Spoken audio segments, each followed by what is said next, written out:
She was 20 and had just been kicked out. Not with shouting, not with a fight, just a duffel bag set on the front porch, and the key she was asked to leave under the doormat. And with $1 and a Greyhound ticket she'd bought with her last paycheck, she bought an old riverboat landing office on the Mississippi River bluffs of southern Illinois. The dock had collapsed into the brown water years ago. The roof over the back porch had caved in. The county said the building had been closed since 1958 and was scheduled for the burn pile that spring. But what nobody knew was that inside the small wooden cabinet behind the pilot's desk of that old landing office, in a sealed compartment that hadn't been touched in over 65 years, was something that would change her life forever. Before we continue, if you love these stories as much as we love telling them, we have something special for you. 12 brand new stories never released on YouTube, only available to the people who support this channel directly. Each one a full quiet road story just like this one. You will find the link in the description below. We poured our whole hearts into these, and we made them for the people who truly listen. Thank you for being one of them. Cora Vance had been moving toward the river her whole life without knowing it. She was born in Mound City, Illinois, 2 streets back from the Ohio River, in the kind of small confluence town where the water was the first thing you heard in the morning. She'd been drawing pictures of towboats since she was old enough to hold a pencil. Her father saved them in a cigar box on top of the icebox. By the time she was 9, the box was full.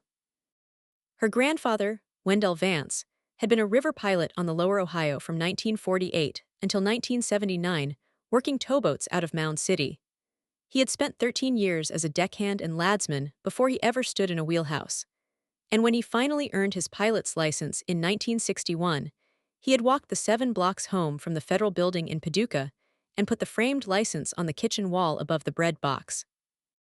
He kept a worn brass pilot's whistle on a faded yellow lanyard around his neck for every one of his 31 years on the river. And when he retired, he gave the whistle to his son, Henry. Cora's father, Henry Vance, had taken the whistle to heart. He had wanted to become a pilot himself. But the river had changed by the late 70s, and Henry took a deckhand job with Ingram Marine Service out of Paducah in 1989 instead. He worked the river for 15 years, pushing barges through the locks and the long, quiet reaches that only towboat men ever see. He came home every 6 weeks for a 5-day shore leave. And when he was home, he taught Cora everything he knew. How to read the surface of the water for sandbars, the names of every bend and crossing between Cairo and Louisville from memory, the way an old priest might recite the rosary. Cora's mother, Bess, had died of pneumonia when Cora was 8. Henry raised her alone after that with the help of his sister-in-law, Aunt Della, the wife of his older brother, Burl, who lived 2 streets over in a small white shingled house with lace curtains. Aunt Della was the closest thing to a mother Cora had after Bess died. She made red-eye gravy on Sunday mornings and brushed Cora's hair at the kitchen table with the patient, careful hands of a woman who had wanted children of her own and never been given any. Then, on a Tuesday morning in February of Cora's 14th year, Henry Vance was killed on the river. A towline had snapped in heavy current near the New Madrid Bend, and a barge had shifted, and Henry had been on the deck doing the work he had done for 15 years. The Coast Guard report used the words "no fault," and Ingram Marine sent a black wreath to the funeral, and a check for an amount that did not begin to cover what had been lost. The brass pilot's whistle on the yellow lanyard came to Cora in a small velvet box at the funeral, passed down from Wendell to Henry to her, and she kept it tucked into the chest pocket of every coat she owned from that day forward, where it pressed cold against her ribs in the morning and warm against her ribs by afternoon. Aunt Della and Uncle Burl took her in. For 6 years, Cora lived in the small white shingled house on Walnut Street and finished her schooling and got a part-time job at a small Riverside Western Union office and laundromat in Mound City, run by an older woman named Pearl Whitcomb.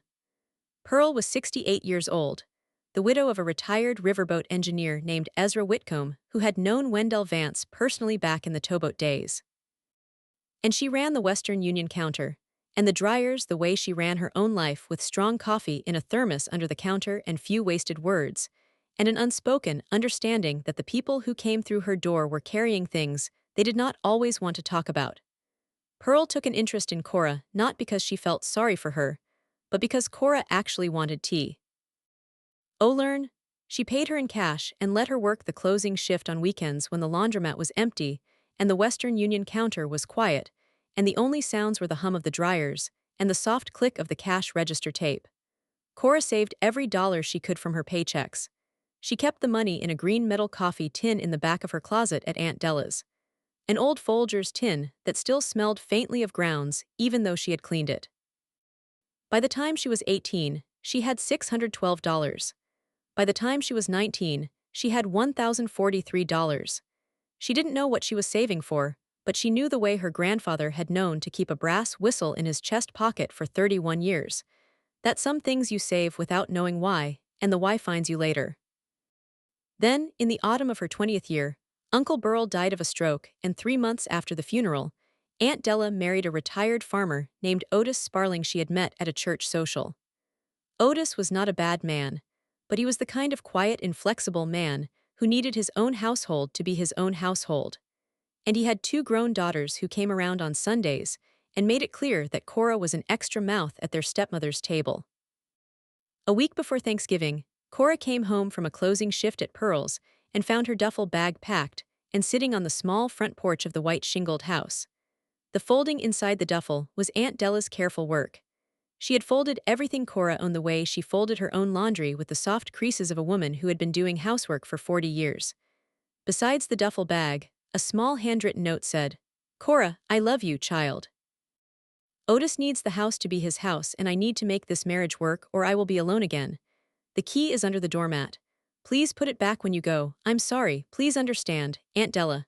Cora read the note twice. She tried the front door. It was locked, the deadbolt thrown from the inside. She tried the back door. Locked. She picked up the duffel bag and put the brass pilot's whistle into the chest pocket of her faded indigo denim chore coat where she always kept it. And she walked the 11 blocks down Walnut Street to Pearl's Western Union office in the cold November dusk. And she did not cry because crying was a private weather and her grandfather, Wendell, had told her father a long time ago that a river person learns to keep her water inside her own banks. Pearl Whitcomb took one look at Cora's face when she walked through the laundromat door and turned the open sign to closed and made her sit down at the folding table in the back behind the dryers. She did not ask any questions. She brought Cora a glass of sweet tea and a bowl of red-eye gravy and biscuits she had brought from her own kitchen for her supper, and she sat with her while she ate. When Cora was finished eating, Pearl said, "There is a folding cot in the storage room behind the dryers. It is yours for as long as you need it. Tomorrow, we will figure out what comes next." Cora slept on the cot in the storage room behind the dryers for the next 2 months. The hum of the dryers through the wall behind the cot was the closest thing to a riverboat engine she had heard since her father had died. And she slept better in that small storage room than she had slept in any room of her life since then. She kept her duffel bag at the foot of the cot. She kept the brass whistle in the chest pocket of her chore coat, even when she slept because the weight of it against her ribs was a thing that had been there for 6 years, and she did not know how to be in a room without it. But Cora knew she could not stay forever. Pearl was 68, and the laundromat was getting harder for her to run alone, and Cora did not want to become a person who needed somebody else to carry her, which was a phrase her father had used about a man in their old neighborhood once, and which Cora had remembered ever since without being sure why. She started looking for somewhere of her own to go. An apartment in Cairo was out of the question on Western Union wages. She looked at rented rooms in the rougher parts of Paducah and could not bring herself to take any of them. The Greyhound station in Cairo was free to sit in for a while if you bought a cup of coffee, and she sat there twice in those 2 months, watching the buses come and go trying to imagine which direction she would go if she got on one. Then, one cold January evening at the folding table in the back of the laundromat, with a cup of Pearl's coffee and an old laptop Pearl had brought in from her own house, Cora typed cheapest property Southern Illinois into a search engine just to see what came up. She had been thinking about Louisiana the way her grandfather had talked about it once, but Louisiana was a long way, and she didn't have the bus fare. Southern Illinois was close enough that she could walk to it if she had to. The fourth result was a county surplus auction page from a place called Pulaski County. The county was clearing 11 abandoned buildings off its tax rolls before a planned spring demolition.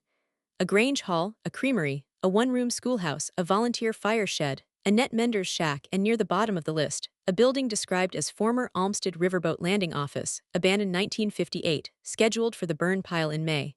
The price was $1. And Cora stared at the listing for a long moment. Pearl read it over her shoulder. Olmsted, she said. Wendell used to land there in the 50s. There was an old pilot named Calvin Pickering at the landing office. He took the line for Wendell more than once when the current was running mean. Calvin was the kind of man who put his coffee pot on the stove at 4:00 in the morning so it would be ready when the first towboat came in. Nobody asked him to. He just did it for 30 years. Cora touched the brass whistle through the front of her coat. Pearl, I think I'm going to go look at it.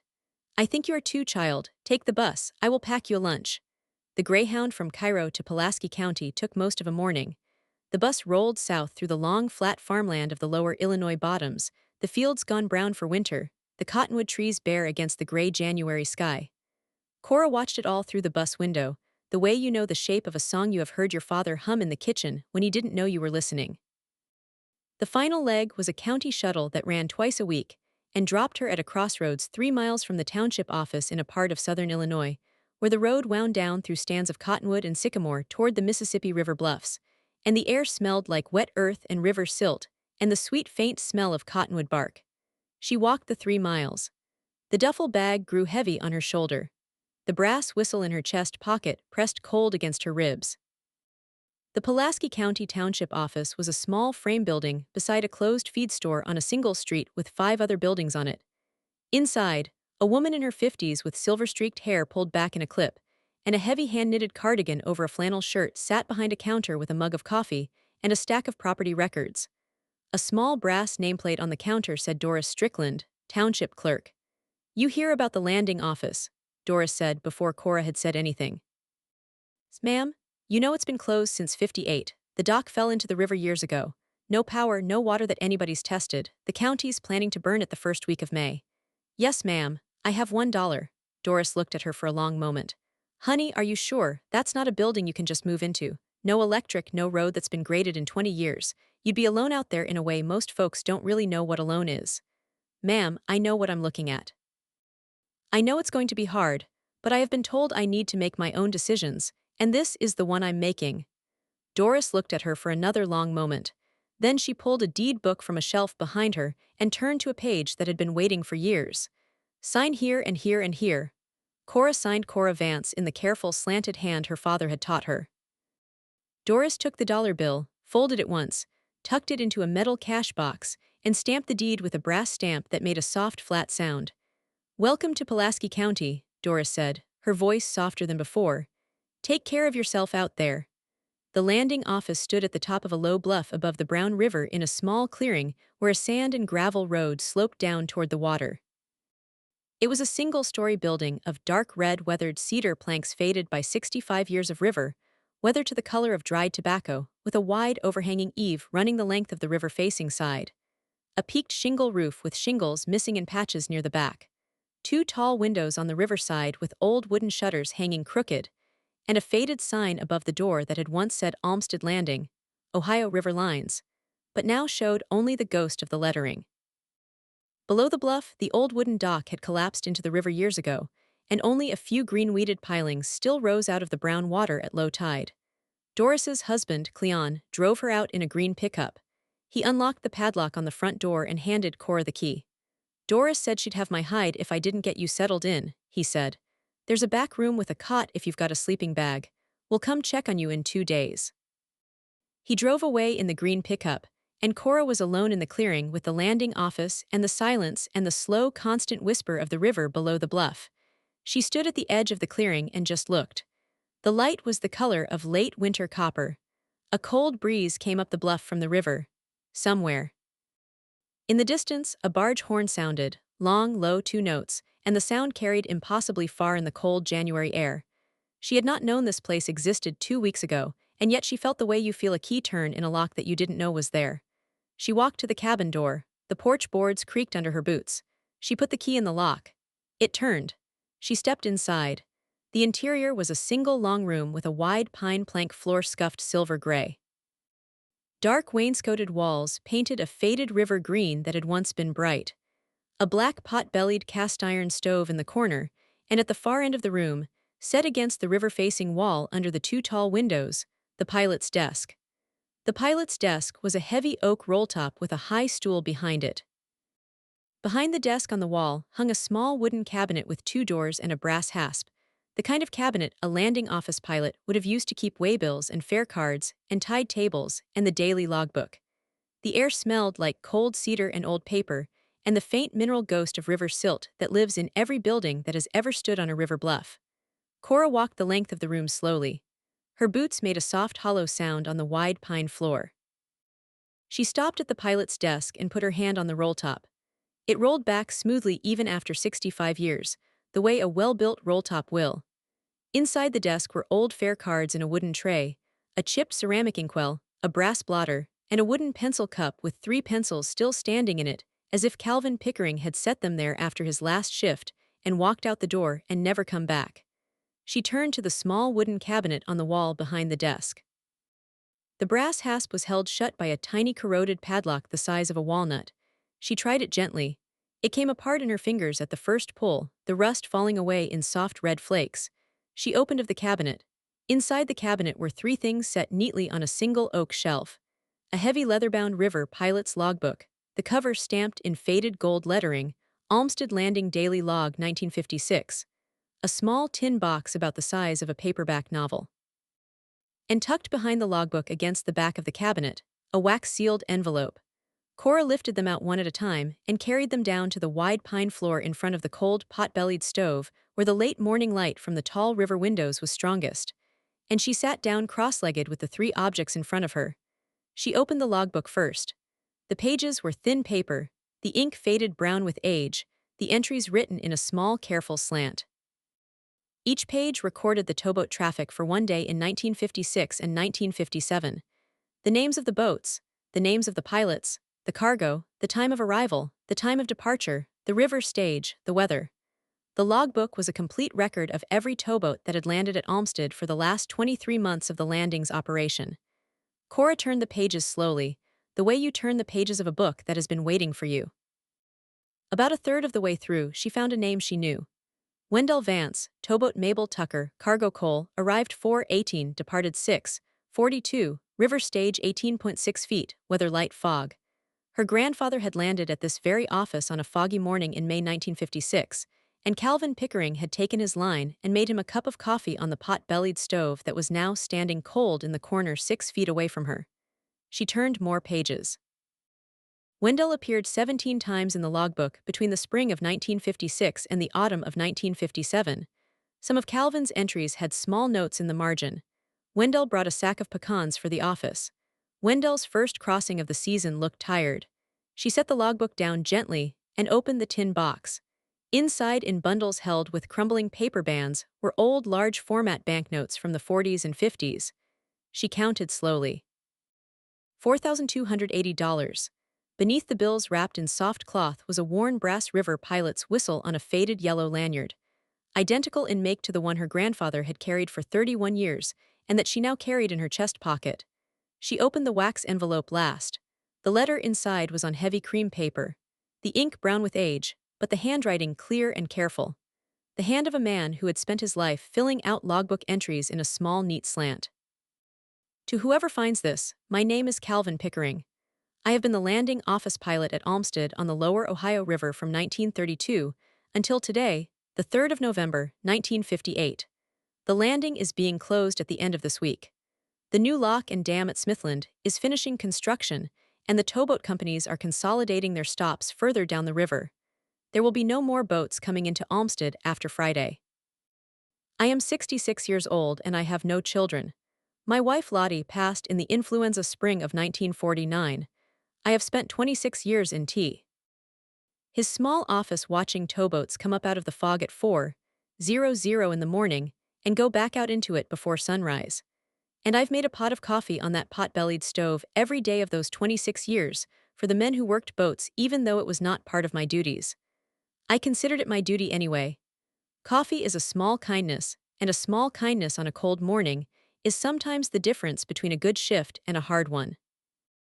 I have saved a portion of every paycheck I ever drew in this tin box hidden in the cabinet where my father-in-law built a secret shelf in 1932 because he did not trust banks after the failure of the Cairo Trust. I do not need the money any longer. I'm leaving it for whoever comes through this door next.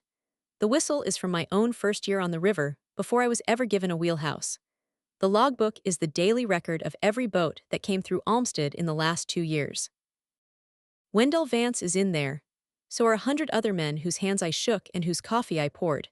If you are reading this letter, you came into this office after I am gone. Maybe long after. I want you to know that a landing office is not just a building. A landing office is a room that remembers every boat that ever tied up to its dock, and every pilot who ever climbed its steps in the cold dark before sunrise to drink a cup of bad coffee and sign a fare card and go back out into the river.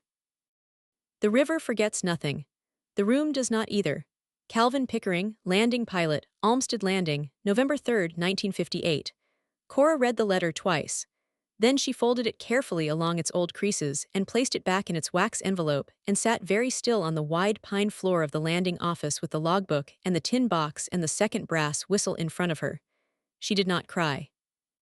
Her throat was tight, but she did not cry because her father had taught her that a river person keeps her water inside her own banks. She thought about her mother who had died of pneumonia in a cold January, and her father who had died on a tow line in February, and Calvin Pickering, who had served coffee at 4:00 in the morning to men he was not required to serve, and her grandfather Wendell, who had landed here 17 times on a towboat called the Maybelle Tucker, and had once brought Calvin a sack of pecans for the office. And she understood for the first time in her life that being lost and being found were not opposites. They were the same thing, just at different times. She said aloud to the empty office and to the cold pot-bellied stove and to whoever might be listening, "Thank you, Mr. Pickering. I will make a pot of coffee in your stove tomorrow morning." If you're enjoying this story, take a second and subscribe. It helps us keep making stories like this one. And tell us in the comments, what is the smallest kindness someone has ever shown you on a cold morning? The rebuilding took patient months. The roof over the back porch had to be reframed before the spring rains. The 2 tall river windows had to be reglazed. The pot-bellied stove needed its flue cleaned. The well behind the building proved sound when Doris brought a county inspector out. And with a new hand pump, it gave cold, clean water that tasted faintly of sand and limestone. She did not spend Calvin Pickering's money recklessly. She kept most of it in a credit union account in Cairo and spent it in small, careful amounts. She took the leather-bound logbook to a river history archivist in Dubuque named Henry Linwood, who appraised it at over $14,000. Cora Snorts didn't sell it. She licensed photographic transfers of 3 pages to the museum for $2,000 and kept the original in her father's old wooden toolbox. The pages with her grandfather's 17 visits she kept entirely for herself. The people of Pulaski County began to notice her. Doris Strickland came by every Wednesday with a thermos of coffee and the township newsletter. Cleon, her husband, brought a load of split cottonwood and sycamore in the green pickup truck and stacked it under the back eave for her without being asked, and refused to take any money for it. A retired carpenter from the next bluff named Otis Brackman, who was in his 70s, and had hands the color of old leather, came out one Saturday with his own tools when he heard from Doris that a young woman was reopening the Olmsted Landing, and he showed her how to reframe the back porch roof, and refused to let her pay him. He came back 3 Saturdays in a row. He didn't talk much. He would set up his sawhorses in the gravel turnaround and work until the light failed, and then drive home in an old Ford with one headlight that was always brighter than the other. A retired Ingram Marine deckhand named Lloyd Wickham, who had worked the Lower Ohio in the 70s, and remembered Henry Vance, drove out one afternoon with a wooden crate of river memorabilia from his shed. Old fare cards, a brass towboat lantern, a section of original dock timber. "These belong here." "More than they belong with me, sweetheart," he said. Then he stood looking at the river below the bluff for a long minute before driving away. Pearl Wickham drove down from Mound City in the 2nd month with a carload of Cora's things and a coffee tin of old fare cards from her late husband Ezra. She stayed for 3 days, slept on a folding cot in the back room, helped rehang the wooden shutters, and showed Cora how to bank a coal fire in the pot-bellied stove, the way Ezra had banked them in the engine rooms of the Lower Ohio towboats. On the morning she left, she stood beside her car in the gravel turnaround and said, "Wendell would be proud. Henry would be proud. You are a Vance in the only way that matters." And she drove back to Mound City, and Cora sat alone on the front step of the landing afterward, and finally let herself cry for the first time since her father had died on the river 6 years before, and the crying was a quiet long thing that came up out of her like the river itself, slow and brown and patient. And when it was finished, she felt washed. By April, the back porch roof was tight. By May, the river windows held new glass. By June, the pot-bellied stove was working, and the front room had a swept pine floor and a fresh coat of pale gray-green paint on the wainscoting that matched what Cora could remember of the original color from the layers underneath. She made a small bedroom for herself in the back room with the iron cot and a wool blanket and a kerosene lantern. She set her father's old wooden toolbox beside the cot, and on top of it, she set the framed photograph of Henry Vance in his Ingram Marine jacket and her grandfather Wendell's brass pilot's license from 1961, which Aunt Della had quietly mailed to her in March in a padded envelope with no return address and a single line on the back of the frame that said, "He would have wanted you to have this." She started making coffee on the pot-bellied stove every morning at 4:00, not because anyone was coming, because Calvin Pickering had asked her to in his letter. And a thing a man asks of you in a letter, he wrote 65 years ago in a building that is now yours, is a thing you do not refuse. She would set the kettle on the stove in the cold blue dark before sunrise and pour herself a cup at 4:30 and sit at the rolltop pilot's desk and watch the slow brown river move past the bluff in the gray light. Some mornings, a single towboat would come up out of the fog, 2 miles downstream on its way to the locks at Smithland. And she would lift Wendell's brass whistle out of her chest pocket and Calvin's whistle off the desk, and hold both of them in her hand, and listen to the low far diesel of the boat moving against the current. The river forgets nothing. The room does not either. And Cora Vance sitting at a roll-top desk in the cold blue dark, with 2 brass whistles warm in her hand, did not forget either. By the end of the summer, the landing office had become a place where people came on purpose. River historians from Paducah drove up to see the logbook. A retired pilot named Vernon Beale, 87 years old, drove 4 hours from Indianapolis just to find his name in Calvin Pickering's logbook for the morning of August 12, 1957. He cried in the doorway. Cora made him coffee on the pot-bellied stove, and they sat at the pilot's desk for 2 hours. On a clear evening in the late October, Cora sat on the front step of the landing office at sunset and watched the last orange light fade across the brown river. The brass whistle in her chest pocket pressed warm against her ribs. She thought about her grandfather Wendell, who had landed at this office 17 times on a towboat called the Maybelle Tucker. She thought about her father Henry, who had died on the same river his father had loved.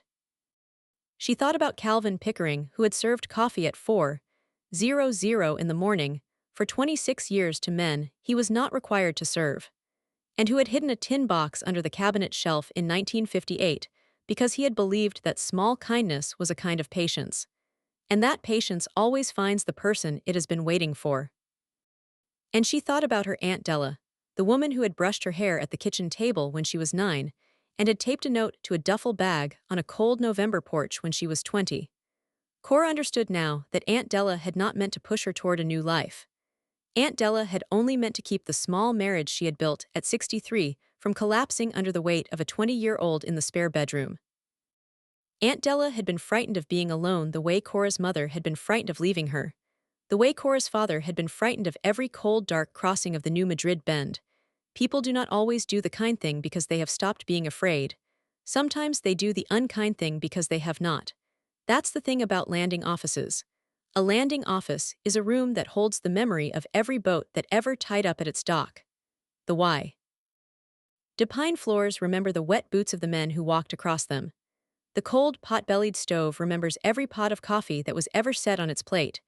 A landing office does not stop holding these things just because the river companies have moved their stops downriver and the doors have been locked for 65 years. It keeps them. It waits. For some people, the place that has been waiting is a place they were born to. A family farm, a hometown, a profession their parents handed them. For others, it is a place they have to find. A houseboat on a Louisiana bayou, a ranger station 14 miles from the nearest road, a chapel in the woods of upstate New York, a post office in a dying town in Iowa, a landing office on a low bluff above the lower Ohio River where it bends to meet the Mississippi. The form does not matter. What matters is whether you can stand inside it, look around, and feel something settle in your chest. Something that says this is the room that has been waiting. This is where I begin. Cora Vance was 20 years old and kicked out. She had $1 to her name, and she spent it on an old riverboat landing office on the Mississippi River bluffs of southern Illinois. It was the best dollar she ever spent. If this story moved you, share it with someone who needs to hear it. And if you'd like to support the channel and help us keep telling quiet road stories, there is a Buy Me a Coffee link in the description below. It is not required. It is not expected. It is just there for anyone who wants to. Every cup of coffee goes straight back into making the next story. Thank you for listening. See you on the next quiet road.